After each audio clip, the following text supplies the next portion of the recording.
Que se passe-t-il encore au Bénin? Nous avons été réveillés par ce discours. J'ai des déclarations, ok?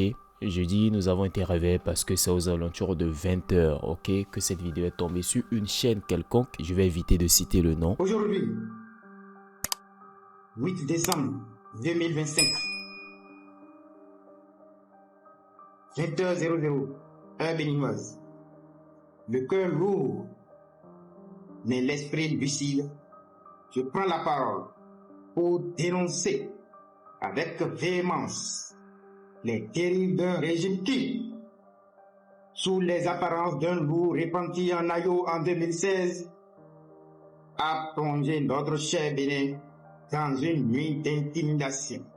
Patrice Talon est coupable de haute trahison envers l'armée.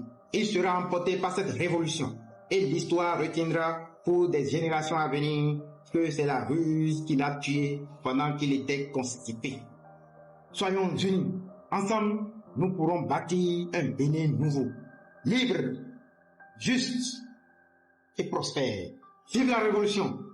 Vive la nation du Bénin! Vive les Nations Unies d'Afrique! Dieu nous bénisse! Qui fait plus le zoom sur la situation, on va dire comme ça, les attaques terroristes au nord du Bénin. En tout cas, pour ceux qui connaissent mieux l'histoire du Bénin, vous avez toujours là-bas des commentaires, vous pouvez vous prononcer dessus. Mais qu'est-ce qu'on sait au fait de la situation exacte du Bénin à notre niveau?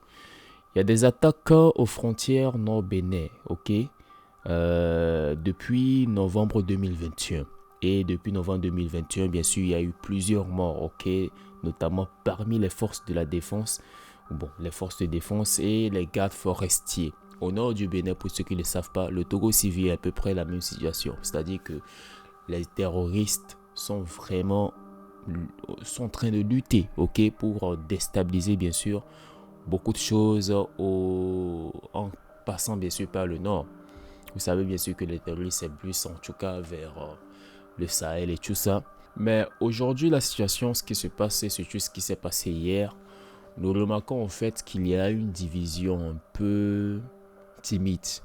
On va dire comme ça parce que quand on voit un peu dans les commentaires de Tchoupost concernant bien sûr ce qui s'est passé au Bénin, le coup d'état manqué, on remarque au fait qu'il y a une grande partie au fait qui est derrière le président Talon et il y a une autre partie au fait qui disent que les revendications sont fondées.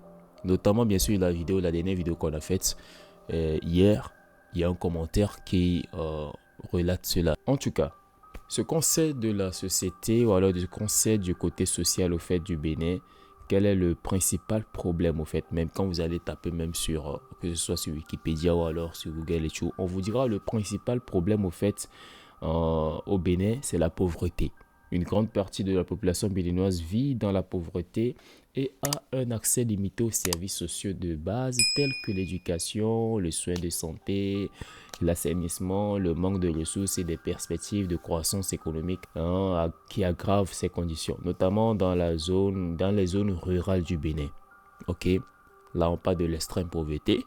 Et celle économique actuelle, c'est quoi? Les perspectives économiques du Bénin 2025 accroît la mobilisation des recettes inférieures tout en protégeant les pauvres. En 2024, la croissance économique du Bénin a atteint 7,5%, son niveau le plus haut depuis 1990 grâce au secteur des services et de l'industrie.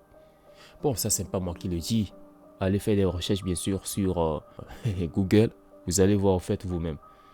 Donc, ce qui nous amène ici, c'est l'intervention bien sûr vidéo qui promet d'être en tout cas d'être virale.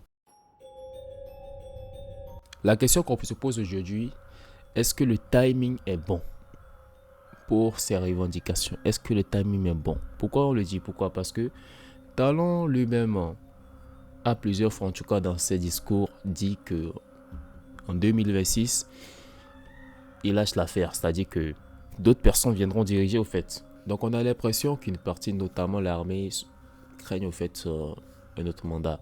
Mais bon, c'est pourquoi on se demande si le timing est bon. Parce que rien n'est actuellement alarmant. Est-ce que c'est peut-être les bruits de couloir? On ne sait pas. Mais ne serait-il pas peut-être fondé d'attendre le moment venu en 2026 pour les élections où on voit peut-être que le président lui-même au fait veut encore se présenter ou alors veut, par ses discours, on sent que bon, le gars il veut rester quoi. Alors, comme on le disait dans la vidéo précédente, la plupart des coups d'État en Afrique de l'Ouest, surtout dans les pays francophones, on a tendance à regarder qu'il y a la France derrière, bien sûr. Et quelle était la France, bien sûr, depuis hier dans cette affaire de coup d'État manqué? La France, paraît-il, au fait, a négocié avec Tinedou, je pense, c'est ce qu'on dit, le président, en fait, nigérian, on a déployé les forces de l'ordre du Nigeria, en fait, au Bénin. Et il a été noté que ces forces ont frappé bien sûr à partir des bombardiers et tout, la base au fait des assaillants. Bref. Donc aujourd'hui, est-ce que vous qui suivez cette vidéo, qui êtes béninois peut-être, pensez-vous que le Bénin est divisé actuellement? À l'heure actuelle, on vous parle, est-ce que le Bénin est-il divisé? Parce qu'il y a une partie au fait qui dit non, c'est bien les coups d'État. Les coups d'État sont la réponse au fait à la dictature. Il y a une autre partie qui dit ouais, Talon, bien sûr, c'est un régime violent, un régime dictatorial. Bon, bref. Et il y a une autre partie qui dit non, on soutient Talon, on soutient l'armée qui est derrière Talon, en tout cas force à la République béninoise. Et la deuxième question qu'on se pose, est-ce que les coups d'État en Afrique sont la solution? Nous avons suivi notamment, bien sûr, une série de coups d'État, bien sûr, qui a aujourd'hui fondé l'AES, ok, Burkina Faso, Niger et Mali, qui sont actuellement soudés et les résultats quand même sont palpables. On peut les voir, surtout au niveau, bien sûr, du Burkina Faso et aussi au Mali, au Bénin, c'est des choses qui sont en train d'arriver, franchement. Donc, on peut dire que les coups d'État sont-ils nécessaires au fait en Afrique pour apporter certains changements? Il y a un terme qu'on utilise souvent pour lutter contre le néocolonialisme. C'est ça, non? Et à côté de ça, pensez-vous que cela est un couteau à double tranchant?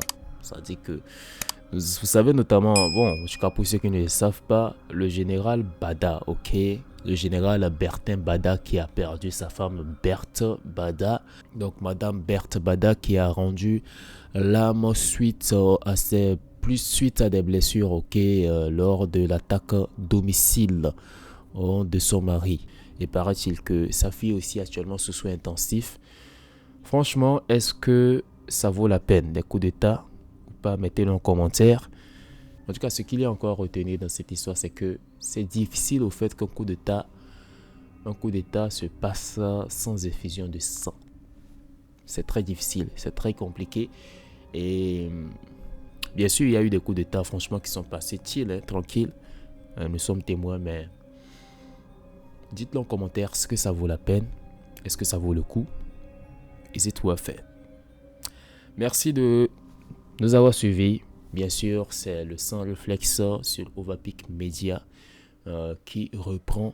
Abonnez-vous massivement, likez, partagez avec vos proches pour que notre communauté s'agrandisse. Comme je le disais, nous sommes tout jeunes, nous venons d'arriver, nous venons de démarrer. Vous voyez un peu le nombre d'abonnés. Donc ça nous fera vraiment plaisir de vous compter parmi nous. Merci de nous avoir suivis. On se retrouve à la prochaine. D'ici là, portez-vous bien.